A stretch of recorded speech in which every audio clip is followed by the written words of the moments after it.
10-10 हजार हाथियों का बल एक एक मनुष्य में हुआ करता था।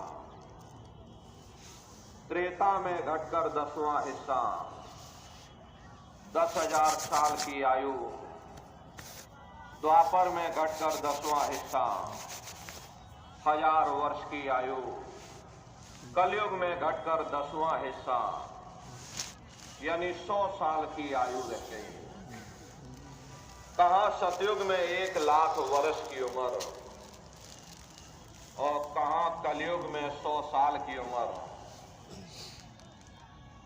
और 100 साल में भी ऐसे वातावरण में, ऐसे माहौल में, आज के समय में 100 साल भी कोई मनुष्य भोग पाता है, वरना कोई 40 साल में चला जाता, कोई 50 साल में चला जाता, कोई 60 साल में चला जाता। 60 साल में भी 20 साल खेलने और खाने में गुजर जाते, बाकी बचे 40 साल, इसमें शादी ब्याह भी करना है, बाल बच्चे भी करने हैं, उनकी परवरिश के लिए नौकरी पेशा भी करना है। फिर मनुष्य के पास समय कहां है? न समय है न सामर्थ्य है। इसीलिए प्रेमी भाई बहनों, उस समय की साधना इस कलयुग में मुनासिब नहीं हो सकती। महात्मा प्रेम से जीवों को समझाते हैं कि भाई मूर्ख प्राणी मन शैलानी, सो अटके जल और पाषाण, बुद्धिमान अभिमानी सोनर, विद्या नार के हुए गुलाम। इस संसार में 3 तरह के मनुष्य होते हैं। एक अज्ञानी होता है, दूसरा बुद्धिमान होता है, तीसरे बीच के जीव होते हैं जो ना ज्यादा अज्ञानी होते हैं और ना ही ज्यादा बुद्धिमान होते हैं। अज्ञानियों की हालत ऐसी है, रुपया पैसा कमाया, चल दिए तीर्थों की यात्रा पर, कभी गंगा में डुबकी लगाई, कभी यमुना में डुबकी लगाई और मन में यह सोच लिया कि हमने अपने सारे मैले पाप कर्म उतार दिए। प्रेमी भाई बहनों, ठीक उसी तरह से बुद्धिमानों का जब जोर पड़ता है, विद्या पढ़कर लेक्चरार बन गए, कोई कौम का ठेकेदार बन गया, कोई मजहब का ठेकेदार बन गया, अपनी अपनी कौम, अपना अपना मजहब, अपना अपना झंडा बुलंद करने के लिए न जाने कितने बेगुनाहों का कत्ल कर दिया, कितनी औरतें विधवा हो गईं, कितने बच्चे अनाथ हो गए। नतीजा क्या रहा? चारों तरफ बर्बादी ही बर्बादी है। महात्मा प्रेम से जीवों को समझाते हैं कि भाई बाकी जीव बीच के जितने, ना मूर्ख ना अति बुद्धिमान, जप तप व्रत संयम बहु धोखे, पंच अग्नि में जले निदान। बाकी जो बीच के जीव हैं, जो ना ज्यादा ज्ञानी हैं, ना ही ज्यादा बुद्धिमान हैं, उनकी हालत ऐसी है कि अगर अज्ञानियों का जोर पड़ गया तो अज्ञानियों की तरफ लुढ़क गए, बुद्धिमानों का जोर पड़ गया, बुद्धिमानों की तरफ लुढ़क गए। बिन पैदे लोटे की तरह है, लुढ़कते और लुढ़कते उन्होंने अपना पूरा समय बर्बाद कर दिया। प्रेमी भाई बहनों, असली रास्ता मनुष्य के अंदर है, लेकिन काल ने सबको बाहर ही बाहर दुनिया में भटका दिया। किसी को जप में, किसी को तप में, कोई कीलों पर सोता है, कोई सोता ही नहीं, कोई दुनिया रमाए बैठा है। चार अग्नि चारों तरफ से लगा ली, पांचवी सूर्य की तपिश, पंच अग्नि की दुनिया जमाए बैठे हैं और कह रहे हम तपस्या कर रहे हैं। उनसे जाकर के पूछिएगा कि हे भले मानस, तुम्हारे अंदर पहले से ही काम, क्रोध, लोभ, मोह, अहंकार की पंच अग्नि ये पहले से जल रही है। पहले उसे शांत करने की कोशिश करो। इसी तरह लोग व्रत या उपवास करते हैं। व्रत या उपवास करना अच्छी बात होती है, इससे शरीर हल्का होता है, काया निरोगी रहती है। लेकिन अगर हम कहीं ये सोच लें कि हम व्रत या उपवास करके ही उस परमात्मा को प्राप्त कर लेंगे, तो यह कभी संभव नहीं हो सकता। एक आदमी का प्रण था, वह रोज दिए में तेल भर करके पाठ करता था। उसने संकल्प ले रखा था कि जब तक दिया बुझ नहीं जाएगा हम रोटी नहीं खाएंगे। रोज की उसकी ये दिनचर्या थी। रोज अपने दिए में तेल भर देता था और रोज पाठ करने लग जाता था, और जब तक दिया अपने आप न बुझ जाए वह रोटी नहीं खाता था। घर में नई बहू आ गई, उसे रस्म रिवाज का पता नहीं था। जो दिए में तेल खत्म होने को आया, उसने लाकर और तेल भर दिया। आदमी बेचारा भूखा प्यासा, करे तो करे क्या। उसने जो संकल्प ले रखा था कि वह जब तक दिया बुझ नहीं जाएगा हम रोटी नहीं खाएंगे, अब तेल और भर दिया। दिया बुझे तो बुझे कैसे। अंत में फिर वो आदमी पाठ करने लग गया। फिर जैसे ही तेल खत्म होने को आया, उसने लाकर और तेल भर दिया। आदमी भूख से व्याकुल हो उठा। अंत में थक हार करके और दिया बुझा करके रोटी खाने लगा। ये हाल है पाठ करने वालों का। कहने का मतलब ये है कि दुनिया ऐसे ऐसे रस्म रिवाज में फंसी हुई है, ऐसे ऐसे कर्म कांडों में उलझी हुई है। ओ बच्चा, हेलो प्रेमी भाई बहनों, बैठो। कि कोई सिद्ध बना बैठा है, कोई नाथ बना बैठा है, कोई देवी देवताओं का अवतार बना बैठा है। ये सब काल का धोखा है। काल ने सारे जगत के जीवों को इसी धोखे में फंसा रखा। देखो चरित्र काल करता का, कोई सिर कोई पैर रुधान। देखो काल ने कितना बड़ा धोखा दिया। किसी को हाथों से बहा दिया, किसी को पैरों से बहा दिया। वाल्मीकि जी महाराज ने राम के पैदा होने के 10,000 साल पहले पूरी रामायण बनाकर रख दी। भाई तुम्हारे अंदर राम है, तुम्हारे अंदर रावण है, सब कुछ तुम्हारे अंदर है। काल भगवान ने देखा किसने तो मेरा भेद उजागर कर दिया, तो उन्होंने बड़ी होशियारी के साथ बाहर राम बना दिए, बाहर रावण बना दिया, ताकि कोई अंदर ना आने पाए। सब बाहर ही बाहर दुनिया में भटकते रह जाएं। भटक भटक भटकाया सब जगह, कोई न लगया ठौर ठिकान। काल ने सारे जगत के जीवों को बाहर ही बाहर दुनिया में भटका दिया। किसी को पानी में, किसी को पत्थर में, किसी को मंदिर में, किसी को मस्जिद में, किसी को देवालय और शिवालय में। प्रेमी भाई बहनों, इन बाहरी कर्म कांडों से न कभी किसी को मुक्ति मिली है, न भविष्य में कभी मिल सकती है। लोमश ऋषि का दृष्टांत आता है। लोमश ऋषि ब्रह्मा के पुत्र माने जाते थे। लोमश ऋषि अपने पिता यानी कि ब्रह्मा से पूछते हैं कि पितु से पूछ मुक्ति की बाता और गंगा का फल कहो विधाता। कि हे पिताजी, मुक्ति कैसे मिलेगी, क्या किया जाए, कैसे किया जाए, जरा हमको दया कृपा करके समझाइए कि हमें मुक्ति कैसे प्राप्त होगी।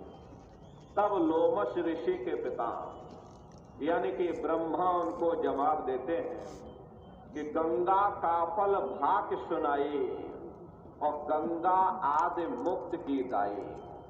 कि हे लोमश ऋषि, तुम जाओ जाकर गंगा जी में स्नान करो। जो कोई गंगा स्नान करेगा उसे सहज में मुक्ति मिल जाएगी। जाओ तुम यह काम करो जाकर के, तुम्हें सहजता से यानी सरलता से तुम्हें मुक्ति प्राप्त होगी। तब लोमश ऋषि कहते हैं कि सहस एकादश गंगा नहाया, जासे जौन मोक्ष का पाया। कि हे पिताजी, मैंने सहस्त्रों वर्षों तक यानी हजारों हजार वर्षों तक गंगा जी में स्नान किया, गंगा जी में डुबकी लगाई और बड़ी श्रद्धा और आस्था के साथ में डुबकी लगाई, लेकिन मुझे फल क्या मिला? जब मेरी मृत्यु हो गई तो मत्स्य मुझे मछली की योनि में डाल दिया। अनेक जीव मार मोहे खाया, ऐसे बहुत बहुत दुख पाया। जब मुझे मछली की योनि मिल गई तो अनेकों अनेक जल के जीवों ने मुझे मार मार करके खाया। मुझे कितनी तकलीफ हुई, कितनी मुझे पीड़ा हुई, इसका मैं वर्णन नहीं कर सकता। और हे पिताजी, एक नहीं जय जय तीर्थ सबय नहाए, जल जीव जौनि माहि भरमाए। कि जितने भी तीर्थ थे सभी जगह जाकर मैंने स्नान किया, जल में आशा बांधी तो जल में मुझे वास मिल गया। जहां आशा तह वासा, तो जल में मैंने आशा बांधी तो जल में मुझे वास मिल गया, लेकिन मुझे मुक्ति नहीं मिली। इसलिए हे पिताजी, ऐसी जुक्ति मुक्ति बतलाओ, भवजल पार उतर के जाओ। कि ऐसी जुक्ति, ऐसी मुक्ति का रास्ता हमको बतला दीजिए जिससे हमारी ये जीवात्मा सदा सर्वदा के लिए इस भवसागर रूपी समुद्र से पार हो जावे। हे पिताजी, दया कृपा करके मुझे कोई ऐसा उपाय, ऐसी साधना, ऐसा तरीका हमको समझा दो जिस पर चल करके हमारी जीवात्मा का कल्याण हो जावे। तब लोमश ऋषि के पिता यानी ब्रह्मा उनको जवाब देते हैं कि पूजो पत्ती प्रीत लगाई और पीपर में जल नाओ जाई। कि हे लोमश ऋषि, तुम प्रीत लगा करके स्वामी नाम की पत्ती की पूजा करो। एक दिया पत्ती पे लावे, सो तो कोट यज्ञ फल पावे। कि हे लोमश ऋषि, जो एक दिया स्वामी नाम की पत्ती के नीचे रखता है उसे कोटान कोट यज्ञों का फल प्राप्त होता है। जाओ तुम यह काम करो जाकर के, तुम्हें सहजता से यानी सरलता से तुम्हें मुक्ति प्राप्त होगी। तब लोमश ऋषि जवाब देते हैं कि सहस्त्र 3 पत्ती को पूजा, वृक्ष योनि पाइए ही पूजा।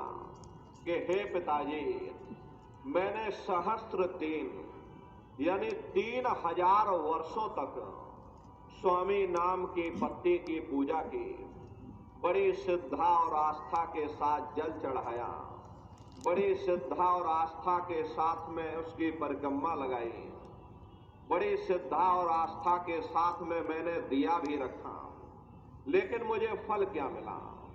जब मेरी मृत्यु हो गई तो मुझे वृक्ष की योनि में डाल दिया। पीपर पूजा वर्ष हजारा, ताको सुन वर्तंत निवारा।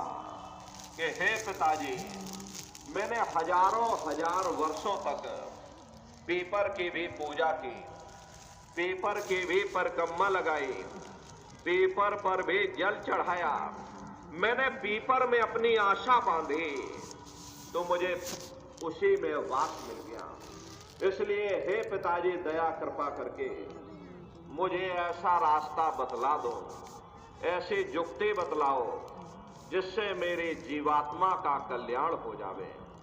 तब लोमश ऋषि के पिता यानी ब्रह्मा उनको जवाब देते हैं कि हे लोमश ऋषि, एकादशी करो तुम जाई, याते मुक्ति सहज में पाई।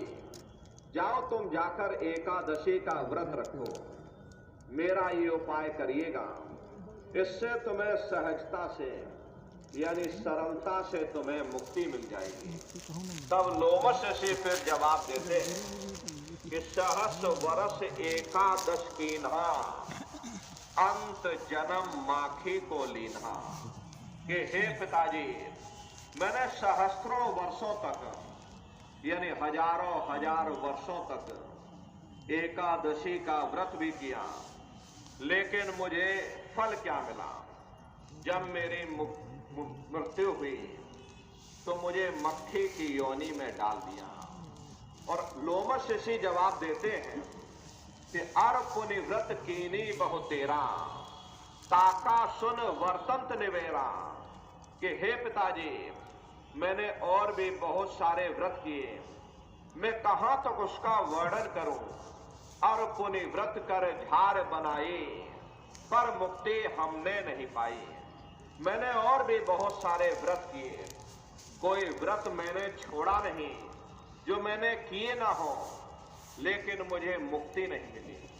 मैं खाली का खाली रह गया, मेरा जन्म बर्बाद हो गया, मेरा समय बर्बाद हो गया।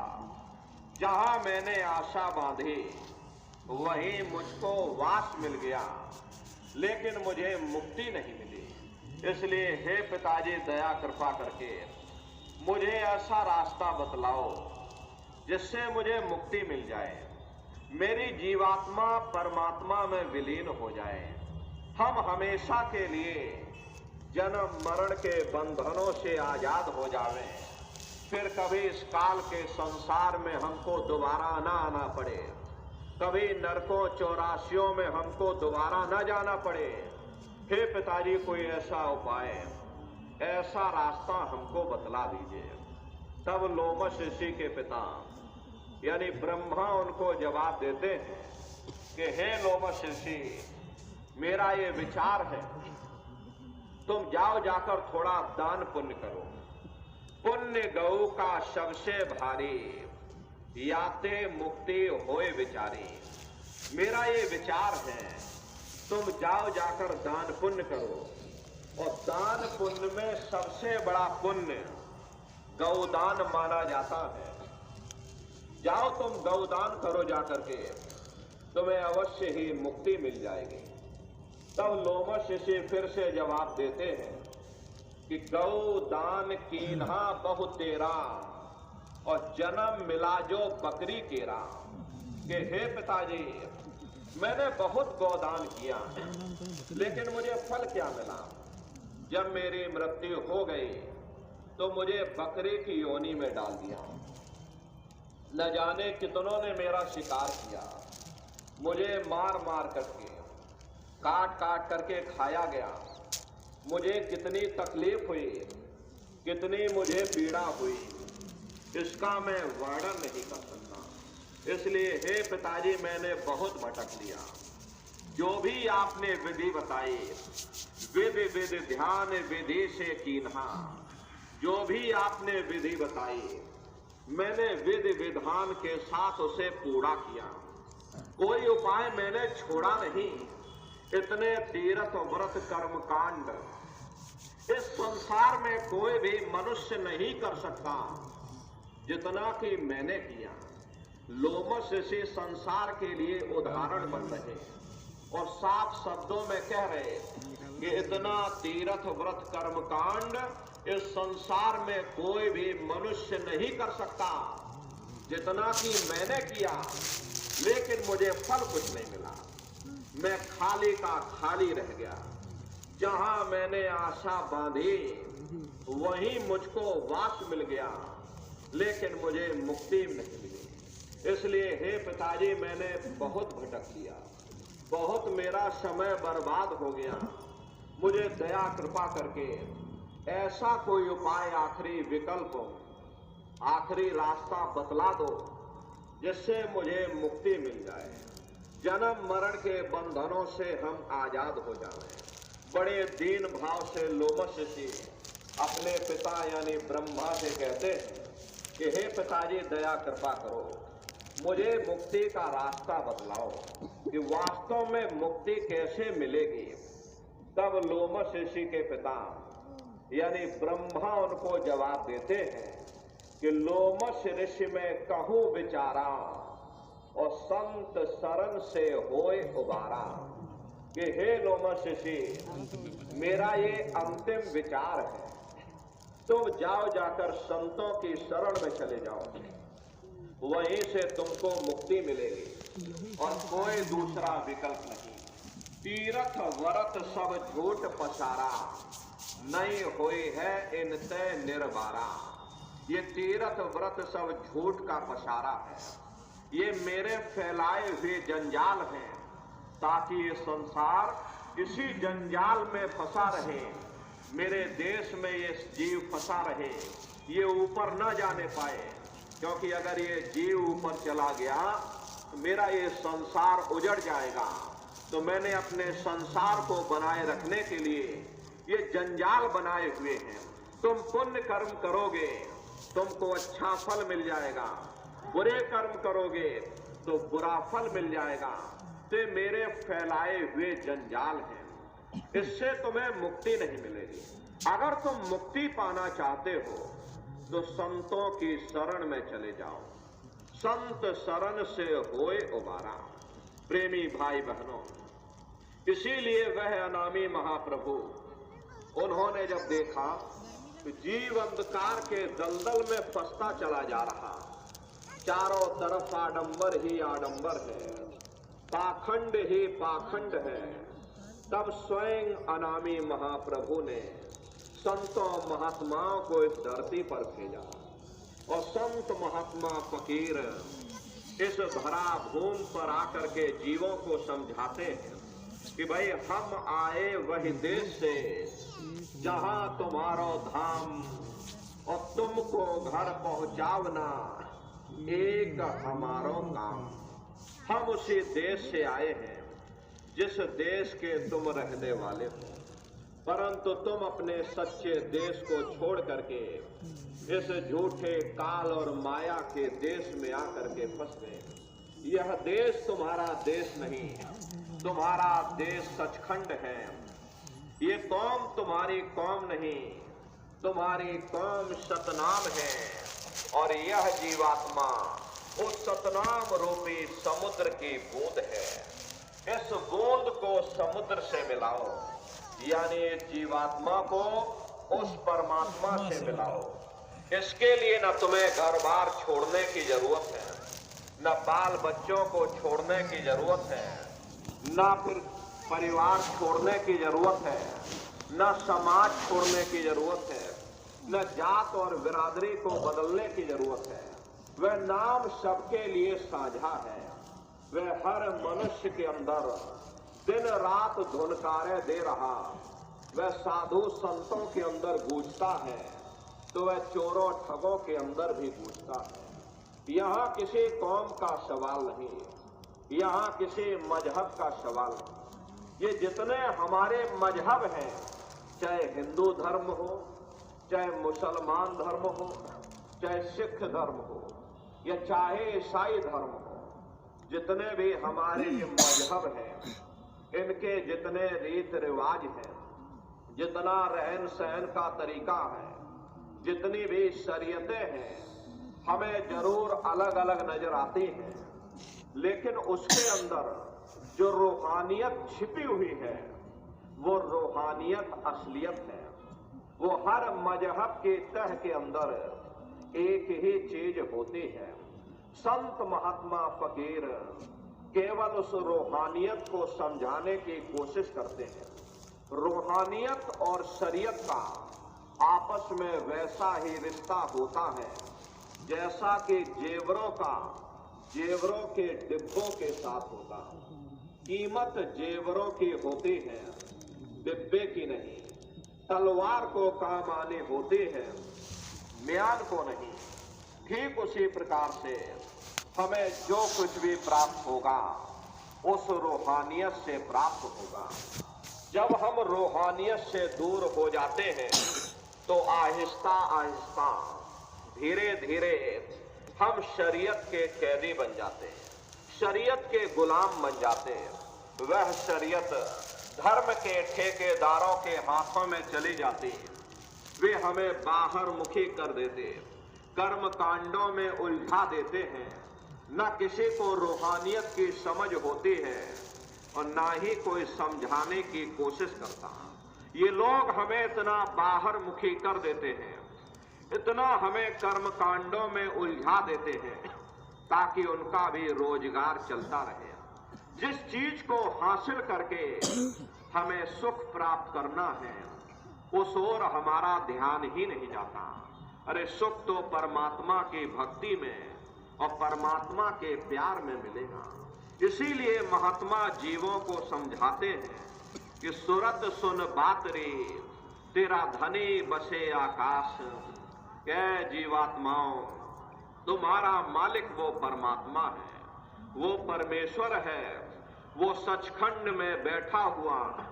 तुम यहाँ माया के जाल में फंसे हुए, जब तक तुम अपने घर जा करके अपने मालिक से मिलाप नहीं कर लोगे, तुम सुख किस तरह हासिल कर सकते, तुम शांति किस तरह प्राप्त कर सकते। प्रेमी भाई बहनों, इस नाशवान जगत में न कभी किसी को सुख मिला है और ना ही कभी मिल सकता। ये जो कोई थोड़े बहुत सुख आपको नजर आते हैं ये क्षणिक है, और क्षणिक चीजों का सुख और आराम केवल क्षणिक ही हो सकता। जितना इसके आने में हम लोगों को खुशी महसूस होती है, उतना इसके जाने में भी हम लोगों को दुख भी महसूस होता है। आप अपनी बुद्धि से विचार करिएगा, जब किसी व्यक्ति की शादी होती है तो मन में बड़ी भारी खुशी होती है। ये मन हमारा फूला नहीं समाता प्रेमी भाई बहनों। लेकिन यदि शादी के बाद उसी साथी के साथ कोई अनबन हो जाए, मन मुटाव या झगड़ा हो जावे, तो मन में फिर भय पैदा हो जाता कि कहीं साथी हमारा बेकार न निकल जाए, शराबी कबाबी जुआरी न बन जाए। दुनिया भर का मन में चिंताएं समा जाती और चिंता चिता समान, चिंता से बढ़ करके दुनिया में कोई दूसरा रोग नहीं होता। फिर इस चिंता के कारण ही हम लोग फिर दुखी हो जाते हैं। फिर हम दुनिया के जीव बाल बच्चों में सुख ढूंढते हैं। जब बाल बच्चे पैदा होते हैं मन में बड़ी भारी खुशी होती है, ये मन फूला नहीं समाता है।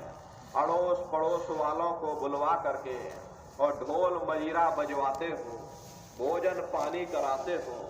लेकिन प्रेमी भाई बहनों, अगर वही औलाद बड़े होकर के यदि नालायक निकल जाए, माँ बाप का कहना न माने, उनका आदर सत्कार न करे, तो वही औलाद हमारे लिए फिर दुख का कारण बन जाती है। फिर हम दुनिया के जीव हुकूमत के नशे में सुख ढूंढते हैं, राजनीति में सुख ढूंढते हैं कि चलो कहीं राजनीति कर ले, कहीं कोई चुनाव लड़ ले, शायद हमको उसी में सुख मिल जाए। लेकिन प्रेमी भाई बहनों, जिस वक्त लोग हमारी वाह वाह करते हैं, गले में लंबी चौड़ी फूलों की ये मालाएं डाल देते हैं, ये मन हमारा फूला नहीं समाता।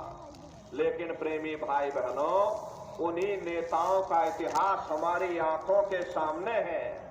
जिस वक्त लोग उन्हें गोलियों का शिकार बना देते हैं, फूलों की मालाओं की जगह जूतों की मालाएं डाल देते हैं, प्रेमी भाई बहनों, तो फिर वही हुकूमत हमारे लिए दुख का कारण बन जाती है और फिर दुनिया के हम जीव इंद्रियों के भोग वासनाओं में सुख ढूंढते। लेकिन प्रेमी भाई बहनों, जिस वक्त बीमारियों का हिसाब हमें अपने शरीर पर देना पड़ता है, तब हमें होश आता है ये सुख का कारण है या दुख का कारण है। इसीलिए महात्मा कहते हैं कि भाई आप इस नाशवान जगत में नाशवान पदार्थों से कभी सुख हासिल नहीं कर सकते हो, कभी शांति प्राप्त नहीं कर सकते। कभी कभी मन में ख्याल आता है कि महात्मा हमेशा दुखी दुखी चिल्लाते रहते हैं कि न कभी दुख सुख मिला न मिलेगा। हरे प्रेमी भाई बहनों, तो मन में हम लोग ये सोचने लगते हैं कि महात्मा हमेशा दुखी दुखी कहते रहते हैं। अब तो हमने इतनी तरक्की कर ली, 100 सालों के अंदर हमने इतना विकास कर लिया। पहले हम झोपड़ियों में रहते थे, या एक आध कोठरियों में पूरा परिवार रहा करता था। खेती बाड़ी भी लोग हाथों से या बैलों से किया करते थे। 15-20 मील के अंदर हमारी सारी दुनिया थी, हम उसी दुनिया में गुजारा करके मर जाते थे। लेकिन हमने 100 सालों के अंदर इतनी तरक्की कर ली, इतना विकास कर लिया, बड़ी बड़ी कोठियां बनवा ली, खेती बाड़ी के लिए बड़े बड़े ट्रैक्टर आ गए, रासायनिक खादें आ गई, बीमारी दूर करने के लिए बड़े बड़े अस्पताल बन गए। न्याय के लिए क्या कहा जाए, सिविल कोर्ट से लेकर सुप्रीम कोर्ट बन गया। चाहे मुकदमा कहीं उठा कर ले जाओ, कोई रोकने टोकने वाला नहीं। जब हमने इतनी तरक्की कर ली, फिर भी आखिर हम दुखी क्यों हैं? महात्मा दुखी दुखी क्यों कहते रहते हैं? प्रेमी भाई बहनों, या तो हमारे सोचने में फर्क है या हमारे समझने में ही फर्क है। अरे आप अपनी बुद्धि से विचार करिएगा, जब हम लोग झोपड़ियों में रहते थे, एक साथ प्रेम से रहा किया करते थे, शाम को थके हारे घर आते थे, गा बजा कर भोजन करते थे और निश्चिंत हो करके गा बजा करके सो जाते थे। अब जब हमने 100 सालों के अंदर इतनी तरक्की कर ली, बड़े बड़े ऊंचे ऊंचे मकान बना लिए, उनमें एयर कंडीशन भी लगवा लिया, 9-9 इंच के गद्दे भी डलवा लिए, फिर भी हमको नींद नहीं आती। नींद की गोलियां खा खा करके सोना पड़ता।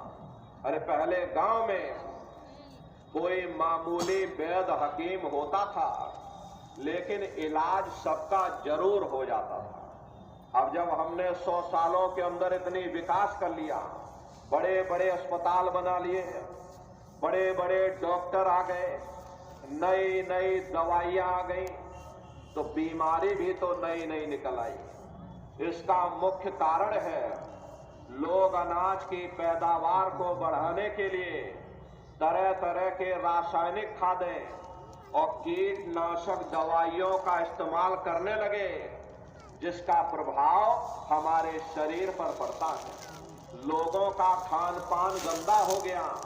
इंसानों के खून में जब जानवरों का खून मिल जाएगा, तो न इंसानों की दवाइयां काम आएगी और न जानवरों की दवाइयां काम आएगी। तो परिणाम क्या होगा? ऐसी नई नई बीमारियां निकलेगी। हरे प्रेमी भाई बहनों, डॉक्टर बहुत हैं, पर मिलते किसको हैं? अस्पतालों में जाकर के देखो, मरीज बेचारे बरामदों में पड़े रहते। प्रेमी भाई बहनों, बेशक हमने इतनी तरक्की कर ली, लेकिन जरा आप अस्पतालों में घूम करके देखिएगा, क्या हाल है ग्रामीण क्षेत्रों के अस्पतालों का। हरे प्रेमी भाई बहनों, ये तरह तरह की बीमारियां, ये तरह तरह के रोग धोग, ये सब हमारे खान पान के कारण हो गए। पहले गांव में प्रेमी भाई बहनों कोई झगड़ा फसाद हो जाता था, 4 भले लोग मिलजुल करके समझौता करा देते। अब आप मुकदमा करके देख लीजिए, क्या बंजाल 20-25 साल से पहले आपको कोई फैसला मिल जाए। आप किसी से पूछ करके देखिए, किसी को फुर्सत नहीं है। डॉक्टर को फुर्सत नहीं, जज को फुर्सत नहीं, वकील को फुर्सत नहीं, कारखानेदार को फुर्सत नहीं, उद्योगपतियों को फुर्सत नहीं, सबके चेहरे पर चिंता और तनाव की लकीरें हैं। फिर ऐसी तरक्की से किसी का क्या फायदा हो सकता है? ये तरक्की का कसूर नहीं है, ये हमारा अपना कसूर है। हम उन चीजों के कैदी बन गए।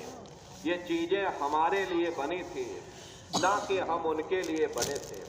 हम मशीनों के पुर्जे बन गए, मशीनों के मालिक न बन सके। हमको मालिक बनना चाहिए था। सबको रोटी मिलनी चाहिए थी, सबको कपड़ा मिलना चाहिए था, सबका मन निश्चिंत होना चाहिए था। किसी के मन में चिंता और तनाव की लकीरें नहीं रहनी चाहिए थी।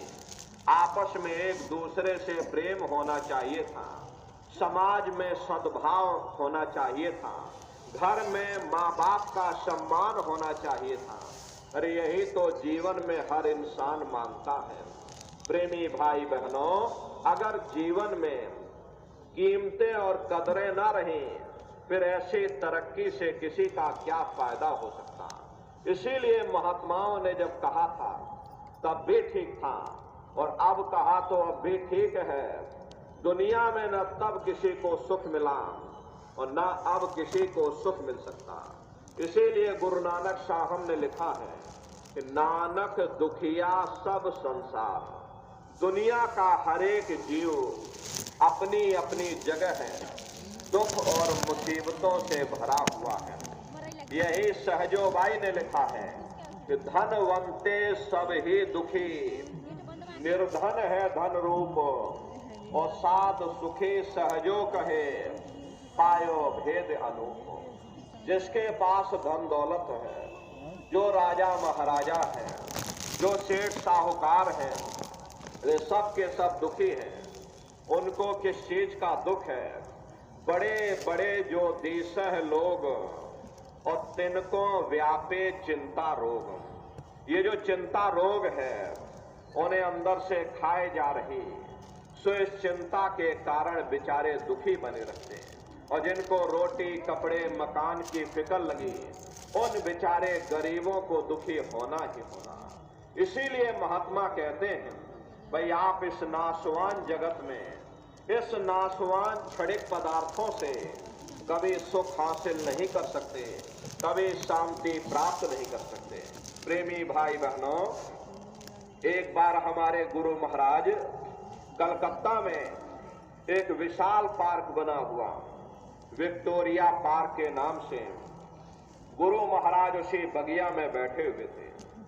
बगल से दो सेठ आए और दोनों सेठ गुरु महाराज के बगल में आकर बैठ गए। सामने देखा एक माली घास काट रहा था, और घास काटते काटते माली को नींद आ गई और वह घास के ऊपर सो गया। दोनों सेठ आपस में बातचीत करने लगे। देखो उस माली को, हमसे ज्यादा सुखी तो वह माली है, कम से कम उसे नींद तो आ रही। हम लोगों को नींद तक नहीं आती, नींद की गोलियां खा खा करके सोना पड़ता। गुरु महाराज उन सेठों की बात सुन रहे थे।